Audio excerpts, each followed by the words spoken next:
sa bahay katay. Halika na, halika na, halika na sa bahay katay. Halika na, halika na, halika na sa bahay katay. Halika na, halika na, halika na sa bahay katay. Yo! Bago natin tawagan ang pang-anim na kalahok sa rap song competition sa ikalawang parte ng Giniling Festival, mga tao sa bahay katay, pwede ba tayong sumigaw at pumalakpak ng malakas? Yeah! Sa tabi ko, merong maliit, pero huwag niyo maliitin. Magpakilala ka, pre. Ako si Lil Trista ng Yogang Armor ko at saka Flatway time. Ay, nalibig na ako. More ready na siya, DJ. DJ Marlon, play mo ang kanyang instrumental. Good luck, bro. Good luck. Tandaan ba? Let's go. Okay. Seryoso kami ka sa sarili. Yo.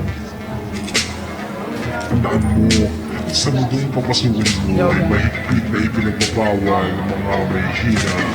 Yeah. Ito na to. Wala nang atrasan, nandiyan sana makamta ng pangarap ay halos abot kamay ko lang asong halang ay may kabang nadarama na dapat tatagalin sa aking loob na nagugulit na paghina sa tuwina, madalas sa oras panaliga kaya kailangan ko talunin ang sarili ko para ang lirik ko'y mabuhay na may tapak at may bisa di mapalakin ay ganong pa rin patuloy na mag-aabang sa bulitada tingin na pagkakataon na tutupad sa aking hiling pagkakataon na tutupad sa aking hiling sabi ko daming komplikado na nangyari sa kabuhay na ginusto ko maging isa sa hari ng palaso may kagawin din na dayon ang hindi na basta-basta ko din na yun nilalang ba't ito na masyado delikado wala na sa tinataka kung ito ko dito magagawa ko na si dito na ako makapagsabayin at sa puntong tong wala natatangin paraan break yourself okay ayun na should that Trista St. Jopper yo laban ako yo makasalanan din di na maintindihan ang sarili kong minsan pagkat nalilibang sa maling gawain Panginoon, naway di ka magsawang intindihin at pagbigyan ako na parang aking magulang na palaging nakaalalay sa mga desisyon ko ay nakaagapay at aking istulang gabay yo sa aking paglalakbay ikaw ang aking magbistulang gabay sa aking paglalakbay, ikaw ang aking magbistulang gabay. Yeah. Sa aking paglalakbay, ikaw ang aking magbistulang gabay. Yo, first verse. Yeah. Ang mga tukso na nasa paligid ko ay hindi ko maiwasan. Tila ba may umihigit sa aking palapit sa kanila. Kalakip na yata ng aking buhay to That's the kumanda ang maboy sa iwaga naglalakad pero tila lumilipad sa ere sa sobrang sarap ng pakiramdam ako'y nalibang sa pangyayari ang minsan ay naging palagi na pala nandi ko na malaya tanda sa nakakamit kong pasamantalang kaligayahan sa kabila ng mga problema ay may paraiso na sagado at nakatago to sa bayan na walang pagkakaisa pinasok ko takin nakita ang realidad mga eksena na noon ay sa television ko lamang nakikita mga ganapan na tagapaghubog ng karanasan ng siyang kadalasang bumisita sa akin pero nanatiling kalmado pa rin at walang pangamba kung sakali man dumating ang panahon na di ko na kayanan bahala na siya tulad mo katulad nyo ako'y makasalanan din di na maintindihan ang sarili kong minsan pagkat nalilibang sa maligaway Panginoon naway di ka magsawang intindihin at pagbigyan ako ng parang aking magulang na palaging nakaalalay sa mga desisyon ko ay nakaagapay at aking mistulang gabay yeah. Sa aking paglalakbay, ikaw ang aking magmistulang gabay Sa aking paglalakbay, ikaw ang aking magmistulang gabay yeah.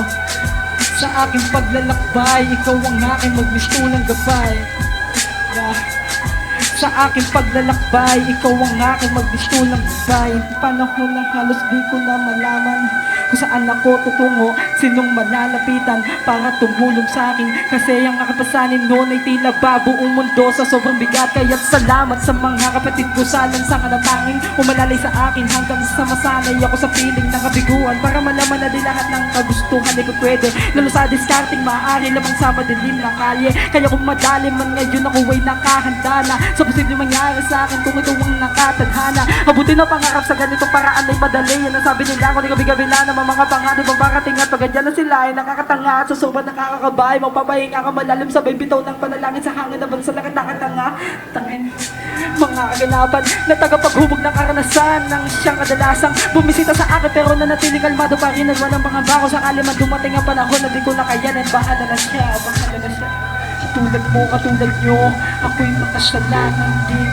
Di na maintindihan ang sarili kong minsan pagkat nalilibak sa maling gawain.